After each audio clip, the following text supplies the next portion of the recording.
What's up guys? Today we are going to be diagnosing a no start issue on this 1990 Toyota Celica GTS, but not only are we going to be diagnosing the problem with this car, I'm also going to be walking you through the steps on what you should do when your own car won't start, what sounds you should listen to or lack of sounds, and how to step through each of the potential issues that you could be facing on why this car or yours won't get going. So I'm going to go ahead and dive right in. By the way, if you haven't seen the last video where we prepped this car for its first start in 8 years, I'm going to add that link up above there. Go ahead and check that one out first. But for now, let's get into it.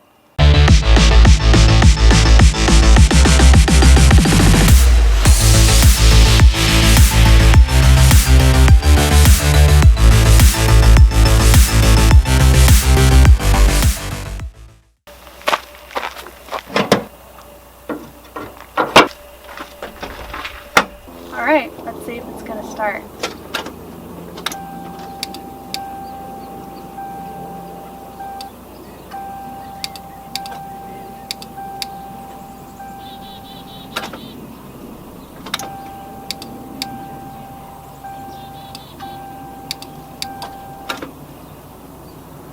Negative.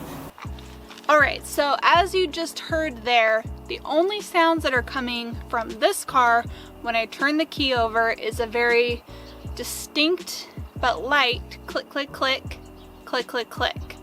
Now, what I did was I went under the hood and I listened for the sound while someone else turned or went to turn the car over. The biggest thing I was noticing was that the click sound was actually happening when the key was turned to the on position, not the start position. In the start position, there was nothing else happening. So what does that mean? You're not hearing a click from your starter, you're not hearing the engine trying to turn over, but everything accessory-wise seems to be working. The headlights are nice and bright. What do you check next? So the next thing I want to check is there actually power getting to the starter? Now for this, I used a multimeter. I put it right onto the starter. Here's the old starter so I can show you. The main power to the starter hooks up right here. So in the engine bay, what I did was I took a multimeter and I went ahead and made sure that I was getting the same voltage from the battery to the starter. So it had 12.7 volts going to the starter, so I knew there wasn't any corrosion in the lines going to the starter, and I knew that the battery was also charged. So what do you check next? You've got power going to your starter, your battery is charged, and yet the car isn't even trying to turn over. So is it a bad starter? What is going on? So there was absolutely zero sound coming from the starter. This is very important. That instantly made me say I probably have a bad starter relay because it's not getting a signal that it's time to start. So the starter relay in this car is actually located in the driver's side. On the front left hand side, there's a kick panel there, and I had to actually remove the entire trim piece to access that kick panel. Basically, you're going to look for a big block because your starter relay is fairly large compared to other fuses. Now let me show you what I found when I pulled out the starter relay. Here is the starter relay that I removed, and if you look inside there, you're going to notice there's some blue discoloration. The copper contacts aren't looking very bright and shiny. And then there was one more red flag for me, and that was that because this car sat so long and the window seals weren't that great, I noticed some surface rust near that fuse box kind of running down. That instantly made me go, based on this and the amount of moisture that has been there, I'm thinking the starter relay is no good.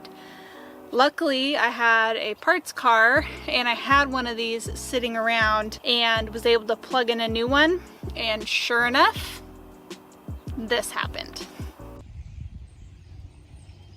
All right, give it a go.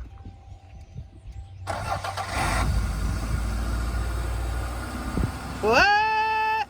If you don't have a spare sitting around like I do, you have the option to just go ahead and buy a new one. You can usually get one between $10 and $15.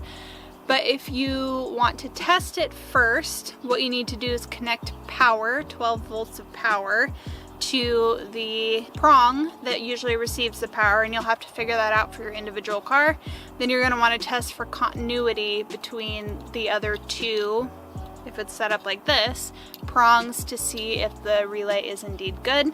There might be further testing you can do on it, but I don't have those answers for you because electrical is not my strong point. I'm sorry. All right, so this car started up. Yay! I'm so excited. But what do you do if that's not the problem for your car? Here are the things that you need to be thinking about. Number one, is the car trying to turn over at all? Do you hear the starter engaging and your motor trying to turn? If that's the case, you may just have a weak battery, or you could have a fuel or an ignition issue, which takes a different type of diagnosing. If you are turning the key and you're hearing one loud single click, you might have a bad starter solenoid. Now, if you're turning the key and it's going click, click, click, click, click, click, click, click, click, and nothing is happening, the starter itself might be bad, and you'll want to go ahead and get that tested. You can get them tested at your local auto parts store, or you can look up a YouTube video and test them yourself at home if you so choose. But for me, I usually just drive down and say, can you please tell me if this is bad? So this car in particular, I went ahead and changed the starter anyway because I'm already getting into the engine and doing some other things. So the new starter and new starter relay, it started right up. What are some other things to check if that is not working? You've got a new starter, or you had it tested and the starter's fine. That's when you're going to want to start tracing back your lines. So make sure that your battery has enough power to get your starter to turn the engine over. Make sure you don't have corrosion on your battery terminals or in the wiring up to your starter. So that's where that test, where I use the multimeter to check the voltage at the starter, is going to come in handy for you. And then here are a couple other common things to check when your car won't start.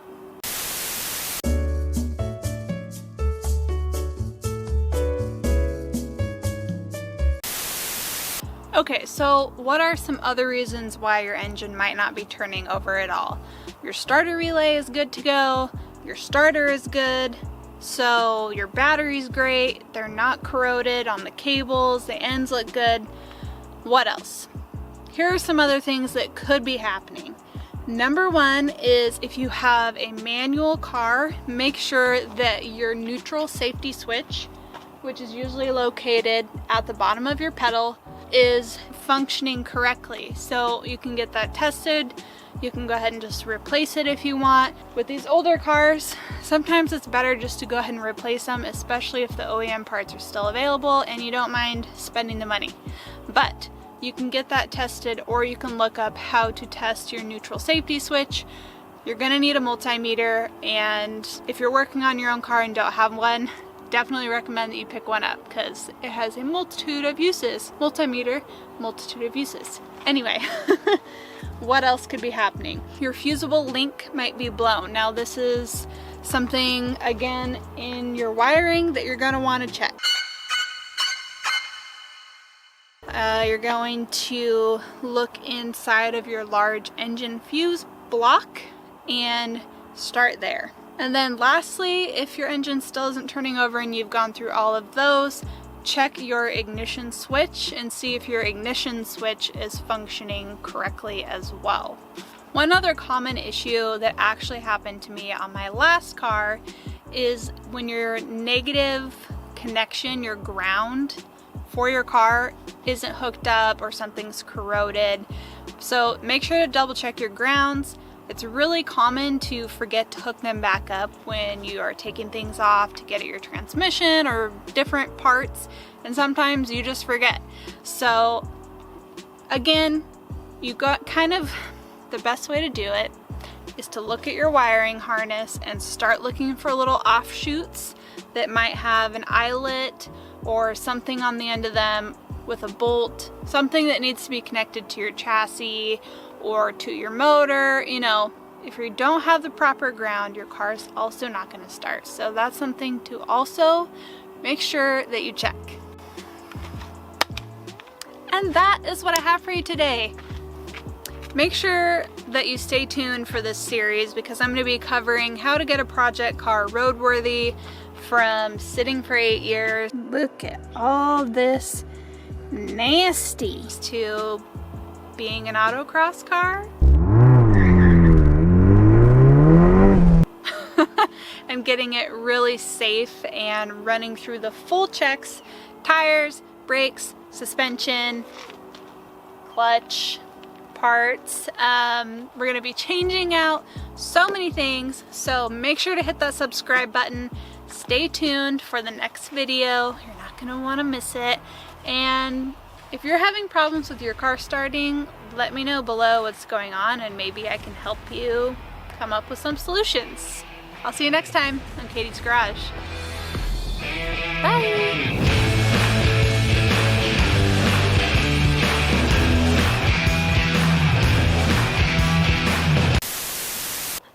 This is what happens when I try to go off the cuff. Okay.